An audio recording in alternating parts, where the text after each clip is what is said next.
আজি আমি অহাকালি অসম চৰকাৰৰ লগত যিটো UTC বিভিন্ন ডিপাৰ্টমেণ্টেল যিটো সমস্যা আছে সেইবিলাক লৈ আমি কেনেকৈ প্ৰেজেণ্টেশ্যন দিব সেইটো বিষয়ে আমি আলোচনা কৰিছোঁ যে আমাৰ ট্ৰেন্সপৰ্ট ডিপাৰ্টমেণ্ট হিচাপে PWD হওক বা যিকোনো ডিপাৰ্টমেণ্ট বা এগ্ৰিকালচাৰ হওক বা এডুকেশ্যন হওক আমি PTC চলোৱাৰ ক্ষেত্ৰত এইবিলাক ডিপাৰ্টমেণ্টৰ কি লেবছ আছে বা পাবলগীয়া আছে সেইবিলাক বিষয়ে আমি আলোচনা কৰিছে অহাকালি দিছপুৰত 4টা বজাত আমাৰ PTC গভৰ্ণমেণ্ট অসম চৰকাৰৰ লগত একেলগে আমাৰ ৰিভিউ মিটিং হ'ব সেইটো বিষয়ে আমি আলোচনা কৰিছোঁ গতিকে খুব ভাল আমি যেনেকুৱা গোটেই ডিপাৰ্টমেণ্ট চলাবৰ কাৰণে যিখিনি কষ্টৰ দৰকাৰ আছে সেইবিলাক আমি আলোচনা কৰিছোঁ বা আৰু কি PWD ডিপাৰ্টমেণ্ট হিচাপে কি ডিভিজনৰ প্ৰয়োজন আছে PNRD হিচাপে কি প্ৰব্লেম আছে এইবিলাক গোটেই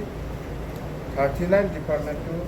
চলোৱাৰ ক্ষেত্ৰত কি প্ৰব্লেম আছে সেইটো গোটেই বিষয়ে আমি আলোচনা কৰিছোঁ আৰু অহাকালি আমাৰ দিছপুৰত আমাৰ মিটিং হ'ব এই সময়ত আমি ভালকৈ প্ৰেজেণ্টেশ্যন দিম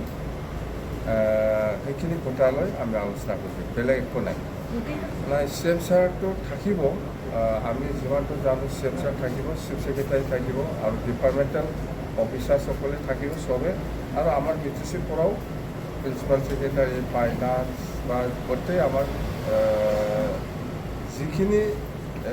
ডিপাৰ্টমেণ্টেল অফিচাৰ প্ৰয়োজন আছে চবেই থাকিব আৰু আমাৰ MLA সকল থাকিব আৰু আমাৰ EM সকলেও যাব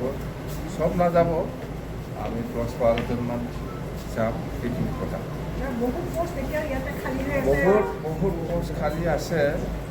4th গ্ৰেড 3rd গ্ৰেডটো আমি নিজাববীয়াকৈ দিব কিন্তু বেলেগ কথা কিন্তু গেজেটেড কিছুমান ডিপাৰ্টমেণ্ট চলাবৰ কাৰণে গেজেটেড পোষ্ট মেলা ভেকেঞ্চি আছে হেল্থ ডিপাৰ্টমেণ্টত আছে প্ৰত্যেক ডিপাৰ্টমেণ্টত আছে সেইটো যাতে ইমিডিয়েট ফিল আপ কৰিবৰ কাৰণে